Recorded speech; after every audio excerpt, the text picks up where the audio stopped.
Les co-auteurs des Machines de Lille, François Delarosière et Pierre Oréfis, sont deux personnalités issues du spectacle de rue et des scénographies urbaines en Europe. Implantées sur le site des chantiers navals fermés en 1987, les Machines de Lille s'inscrivent dans le projet de réaménagement de l'île de Nantes.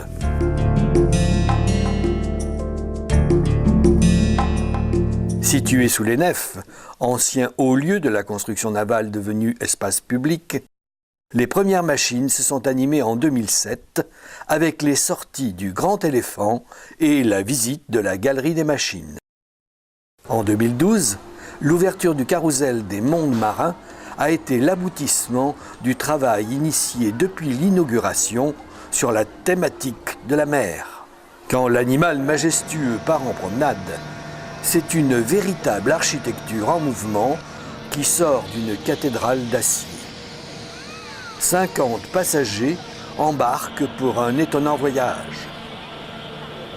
12 mètres de haut, 8 mètres de large, 21 mètres de long, 48,4 tonnes d'acier et de bois.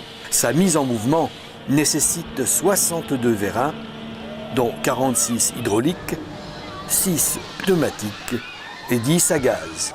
La fourmi géante a rejoint la fourmi prototype qui court, depuis 2012, sur un tapis roulant.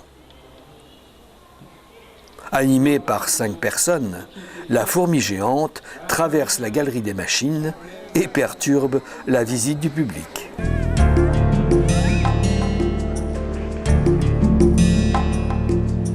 Ce carrousel géant de près de 25 mètres de haut et de 22 mètres de diamètre est une machinerie qui réveille l'art forain.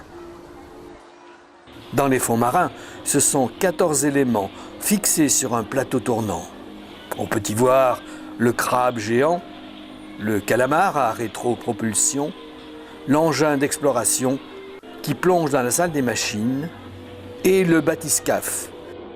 Dans les abysses, au 2e niveau, 6 éléments sont suspendus à 5 mètres au-dessus des fonds marins.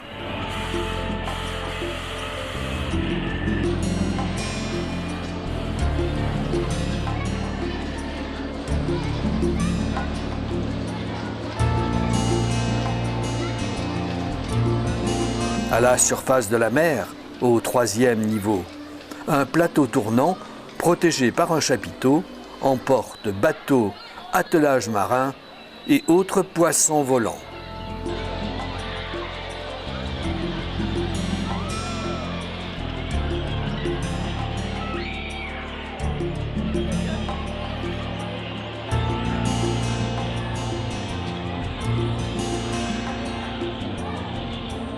La branche prototype du futur arbre au héron, c'est 20 tonnes et 20 mètres de long.